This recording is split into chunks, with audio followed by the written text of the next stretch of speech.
Investigation జరుగుతుంది. మీరు ఎందుకు ఇలా చేస్తున్నారు?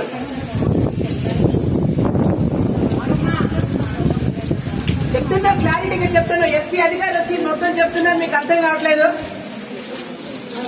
నిన్నటి నుంచి తిండి చెప్పలేక వర్షంలో తడుచుకుంటే ఇక్కడ పడి ఏడుస్తున్నాం. మేమేం చేస్తాం మేడం? ఒక్క నిమిషం. మీరు ఇక్కడ ఉన్నారంటే మీకు పర్పస్ ఉంది. మీరు ఇక్కడ ఉన్నారంటే పర్పస్ ఉంది. పని చేస్తున్నారంటే మీకు పర్పస్ ఉందా?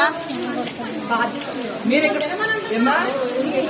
బాధ్యత ఉంది, మాకు తెలిసిన విషయం. బాధ్యత గురించే మేము ఇక్కడ ఉన్నాం. అర్థమైందా? మా పని మేము చేస్తున్నప్పుడు మీరు ఎందుకు ఇబ్బంది పెడతారన్నా? అంతే ఉండు బాబు.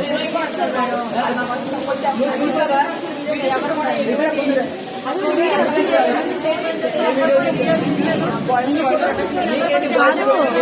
బాబులో వీడియో కావాలంటే 4 అబ్బాయిలు కొట్టే వీడియో వద్దంట. వాళ్ళ అన్నయ్య వాళ్ళని చెప్పండి. అక్క అక్క ఈ వీడియో ఎవరికైనా పెట్టండి. మొత్తం చూసావా? చూడటానికి వెళ్తాం. అంతే ఉండు బాబు. నా తిరుగు పూర్తిగా కళ్ళతో చూసిన విషయాన్ని మాత్రం నమ్మాలి. అంతేగాని అక్కడ ఏం జరిగిందో ఏమైందో తెలుసా పూర్తిగా.